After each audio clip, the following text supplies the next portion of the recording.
Est-ce que je dirais que chacun de nous, dans le pays où il vit, est en partie le produit de ce pays, de ses injustices, de son histoire, à l'occasion aussi de ses bons côtés? Il faut bien comprendre que ce n'est pas parce qu'on combat une société, d'abord qu'on la boycotte, et ensuite qu'on s'imagine, parce qu'on serait plus radical que le voisin, n'être nulle part. Chacun de nous est situé quelque part, avec son histoire, avec sa famille, avec son origine sociale, ses diplômes, etc., etc. La question, c'est qu'est-ce que vous faites de tout ça? Vous remarquez que je ne l'ai pas ajouté avec vos gènes et autres bagages qui pèsent sur nous incontestablement. C'est qu'est-ce que vous faites de tout ça?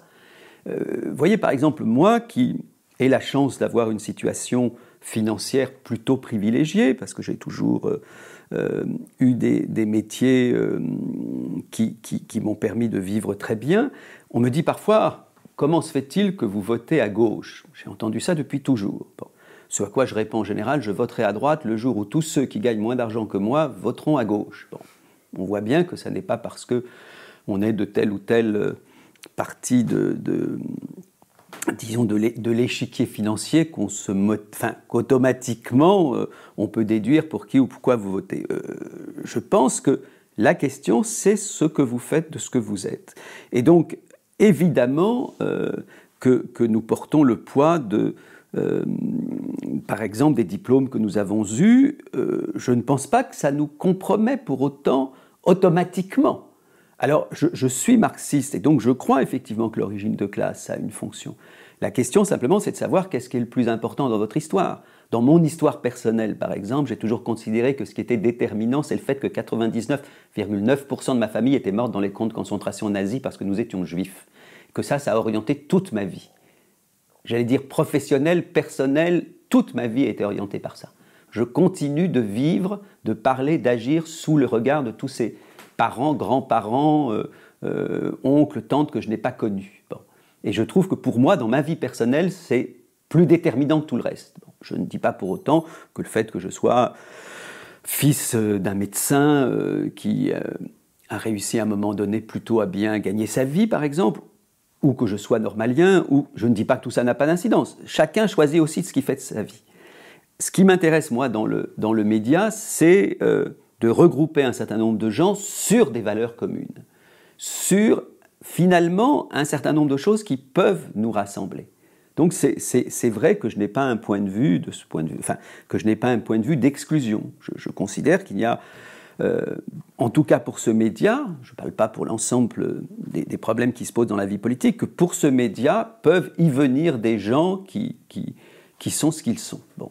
Je ne vais pas vous dire qu'on va faire comme chez McDo, qui à un moment donné avait comme publicité « Venez comme vous êtes », parce qu'on sait ce que ça voulait dire chez McDo. Mais il y a un peu ça. Il y a aujourd'hui cette possibilité, et c'est pour ça que le média a rencontré un tel succès, cette possibilité de se dire que dans un pays démocratique, savoir que 90% des médias sont possédés par 9 milliardaires, ça pose un vrai et grave problème. Et savoir que qui plus est, 80% des recettes publicitaires, donc qui font vivre une très grande partie de la presse, 80% des recettes publicitaires proviennent de 20 grands annonceurs, dont le fameux Lidl qui a défrayé récemment la chronique à la télévision. Donc, prenez simplement ces deux chiffres et dites-vous que bien au-delà de la gauche ou de la France insoumise, ça peut rassembler des gens sur un autre projet de médias. Ce qui est sûr, c'est que la chute du communisme, dont personne ne peut se plaindre, la chute du mur et la chute ensuite de ce qu'on appelait les démocraties populaires, de l'URSS, ça a entraîné en même temps tout un pan, non seulement du vocabulaire. Aujourd'hui, quand on parle des exploités, les gens vous regardent avec des yeux ronds, on parle beaucoup plus volontiers de clients, par exemple. Ça a entraîné toute une partie du vocabulaire qui aidait à penser la réalité, mais aussi toute une série de concepts, et notamment de concepts qui étaient particulièrement opérants grâce au marxisme. Moi, je me pense toujours marxiste, et je crois qu'il y a beaucoup de gens qui restent marxistes. Ce qui est vrai, c'est qu'il y a aujourd'hui une idéologie dominante qui considère que ces repères, ces analyses, ces concepts, ces références sont objectivement les seuls. Vous voyez par exemple la facilité avec laquelle tout le monde parle des charges sociales. C'est une invention récente. Il n'y a pas si longtemps que ça, quelques années, qu'on se met à parler de charges et pas de cotisation. Dès que vous dites le mot charge, n'importe qui de sensé a l'idée d'essayer de décharger celui qui ploie sur la dite charge. Donc l'idéologie dominante a imposé toute une série de mots qui ont été balayés après la chute du communisme, de ce communisme-là en tout cas, et l'idéologie dominante cherche à nous imposer des grilles de lecture, effectivement non marxistes, mais je dirais même ultralibérales, en les présentant comme les seules valables. Donc un des enjeux du média, c'est pas d'imposer le marxisme, je ne sais même pas d'ailleurs qui, parmi les initiateurs du projet, se dit marxiste ou pas, mais c'est en tout cas de considérer qu'il y a d'autres grilles de lecture et d'essayer de les confronter à la grille de lecture dominante. Ça fait de très très nombreuses années que je ne suis plus militant. J'ai quitté le militantisme politique quand j'avais une vingtaine d'années, après y avoir consacré un certain nombre de jours, 24 heures sur 24. Depuis, je suis compagnon de route pendant assez longtemps des socialistes, toujours du Parti communiste et désormais également de la France insoumise. C'est donc assez naturellement qu'à chaque campagne électorale, je me retrouve soutenir celui ou celle qui me semble devoir mériter les suffrages. Et c'est ainsi que j'ai activement participé à la dernière campagne. Alors je ne vais pas répondre que la vie est belle, ce serait un peu naïf, parce que je continue d'être persuadé qu'il faut changer le monde dans lequel on vit, mais néanmoins, il faut bien que je reconnaisse que depuis le 11 octobre, nous avons quand même reçu notre lot de bonnes nouvelles. Au moment où je vous parle, il y a près de 40 000 personnes qui ont signé le manifeste, il y a plus de 6 000 personnes qui sont devenues ce que nous appelons des socios. On a réuni quelque chose comme 700 et quelques mille euros, ce qui ne s'est jamais vu en France dans l'équivalent, on va le dire simplement, d'un crowdfunding. Nous avons plus de 200 personnes qui se proposent comme bénévoles pour nous aider à gérer tout ce qui se présente au jour le jour. Je ne vous dis pas le nombre de CV de gens qui souhaitent un poste, etc., etc. Si j'ajoute à ça qu'il y a eu un nombre incalculable d'interviews, de présences sur les plateaux et autres, je crois que sans exagération, on peut dire que le lancement du média, ce qui ne veut pas dire le média lui-même, que le lancement du média est réussi. Je serais évidemment ravi si Cohen, Barbier, Apathy et tutti quanti signaient le manifeste. Nous sommes des démocrates et s'ils signent le manifeste, ce serait très sympathique. Et même d'ailleurs, s'ils veulent verser un peu d'argent. Est-ce que je vous surprendrais en vous disant que vraisemblablement, ce ne seront pas les piliers de notre média. Bien que j'ai comme projet de faire une série d'entretiens sans piège avec les noms que je viens de vous citer et tous les grands noms du journalisme, justement pour qu'on s'explique démocratiquement sur ce métier qui est le leur et sur la façon dont les citoyens le perçoivent. Cela dit, notre ambition dans le média, c'est évidemment de donner la parole à tous ceux qui ne l'ont pas dans les médias traditionnels, c'est clair. Donner la parole à tous ceux qui ne l'ont pas dans les médias traditionnels. Bon. Et notamment à ces milliers, dizaines de milliers, centaines de milliers de gens qui mènent des combats, qui sont tout aussi capables de nous donner un certain nombre d'informations. Donc, de ce point de vue-là, je n'ai pas trop de crainte. Je ne pense pas que c'est là qu'on pourra nous faire beaucoup de reproches. On pourra nous en faire, et je suis sûr qu'on fera plein d'erreurs, mais pas vraiment sur ceux à qui on tendra le micro. Alors, la dernière campagne électorale, présidentielle, législative, m'a permis d'être médiatiquement plus présent, mais je dirais subjectivement, je l'étais autant dans la campagne de 2012, voire avant. Simplement, il se trouve que, ayant pris plus la parole de ces occasions-là, on a eu le sentiment que je me réengageais ou que j'étais engagé de façon plus vive. Non. C'est aussi les occasions qui font le larron. Ce qui est sûr, c'est que c'est pendant la campagne qu'est née dans la tête d'un certain nombre d'entre nous, dont je suis, l'idée de faire un média. Mais cette idée était par exemple dans la tête de Sofia Chikirou depuis plus d'1 an, lorsqu'elle avait suivi la campagne de Bernie Sanders aux États-Unis et s'était aperçue que tous les médias soutenaient Hillary Clinton et qu'il y en avait un, bizarrement, qui soutenait Bernie Sanders, un média audiovisuel sur Internet qui s'appelait The Young Turks, les jeunes Turcs, et elle a essayé de comprendre qu'est-ce que c'était que ce média. Dans ma tête à moi, c'est sûr que l'idée est née lorsqu'elle m'en a parlé, elle, en juin, peut-être en mai ou fin mai, je ne me souviens plus de la date exacte, et qu'elle m'a dit pourquoi est-ce qu'on ne ferait pas l'équivalent finalement des Young Turks en France. Ça a travaillé un certain nombre de ceux à qui elle avait parlé pendant l'été, et le 4 septembre, on s'est mis au travail. Ce média, ce n'est pas l'aboutissement ni de la campagne présidentielle, ni de mon engagement personnel pour parler de moi. Ce média, c'est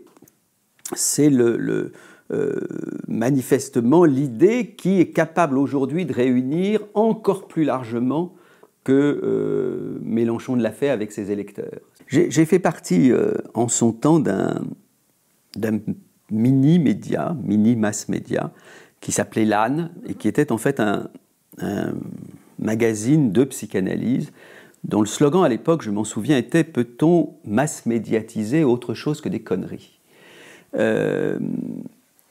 J'ai beaucoup aimé ce magazine l'âne, qui a duré un très grand nombre d'années, qui n'a peut-être pas dit son dernier mot.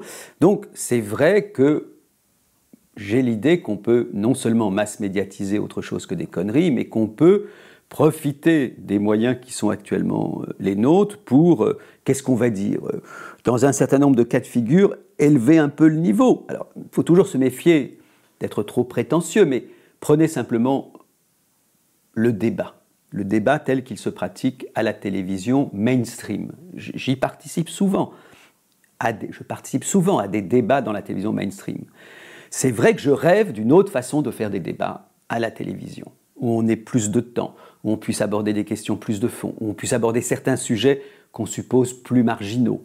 Donc, évidemment que de ce point de vue-là, l'ambition qu'on a avec le média, encore une fois, c'est pas de faire mieux, mais de faire autrement, et donc, par exemple, de montrer qu'on peut, peut-être pour des publics moins nombreux que ceux qui regardent à 20h40 la télévision quand je fais un documentaire, mais qu'on peut néanmoins aborder d'une autre façon des sujets avec des gens qui ne parlent pas forcément à la télévision parce qu'ils ne sont pas de bons clients, comme on dit. Bon.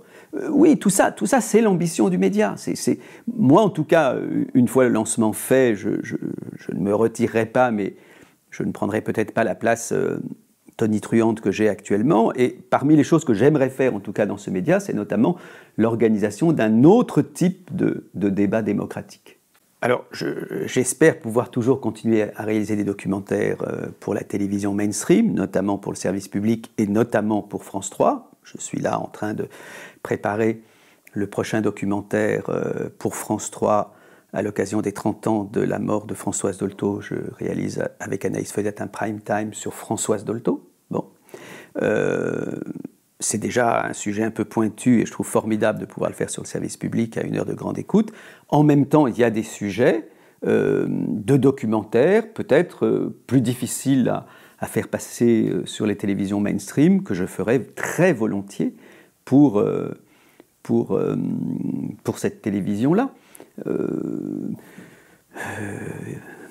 peux vous donner un ou deux exemples. Il y a un projet de documentaire que je n'ai jamais réussi à faire sur les télévisions mainstream, pour des raisons diverses d'ailleurs, qui est le côté noir, très noir du général de Gaulle. Aujourd'hui, tout le monde est gaulliste, sauf moi. J'exagère en disant sauf moi, mais en tout cas, vous avez devant vous quelqu'un qui a eu 20 ans sous le général de Gaulle, qui a crié à plusieurs moments « Au revoir de Gaulle » et qui n'est pas devenu gaulliste depuis sa mort. Bon. Tout en sachant très bien ce que le général de Gaulle a fait pendant la dernière guerre et ce à quoi la France peut évidemment lui être redevable. Mais je me rappelle du général de Gaulle du SAC, du général de Gaulle mentant aux Français d'Algérie, du général de Gaulle du RPF, du général de Gaulle de l'affaire Ben Barka. Bref, le côté noir du général de Gaulle me passionnerait à traiter. Bon, on a évoqué plein de choses à son propos dans les centré là-dessus. Vous voyez, j'adorerais faire ça, je n'arrive pas à le faire. Ben, peut-être que je pourrais le faire sur ce média. Et il y a un certain nombre de sujets, peut-être moins historiques, plus contemporains, plus ciblés. Vous voyez, par exemple, moi, je trouve insensé, je ne vois pas un autre terme, ce qui s'est passé autour de l'amiante. Qu'on puisse dire qu'aujourd'hui, où vous et moi parlons, ce samedi ensoleillé, qu'il y a encore 3000 personnes qui vont mourir par an à cause de l'amiante. 3000 personnes, et que peut-être à la fin de ce désastre, on en sera à plus de 100 000 personnes tuées par l'amiante. Il faut bien le dire, tuées aussi par des patrons qui savaient qu'ils faisaient travailler leurs ouvriers dans des conditions ultra dangereuses. Évidemment qu'on en a parlé dans les médias, évidemment que le dernier jugement insensé, lui aussi, qui a considéré qu'il n'y avait pas de coupable dans cette histoire, ça a été commenté. Je sais que moi, j'aimerais considérer que ça n'est pas juste un événement parmi d'autres dans la vie française. C'est un des plus grands scandales du XXe siècle, un des plus grands scandales de la deuxième partie du XXe siècle, un des plus grands scandales contemporains.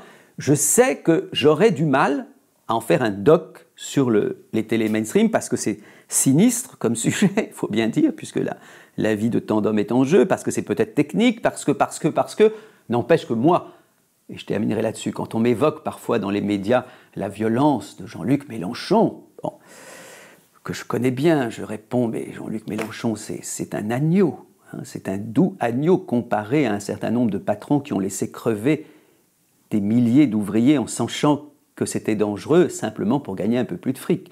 Parlez-moi de cette violence-là, au lieu de me parler des excès de verbes de Mélenchon. Donc voilà, j'espère que ce média me donnera des occasions que j'ai envie d'avoir pour le public.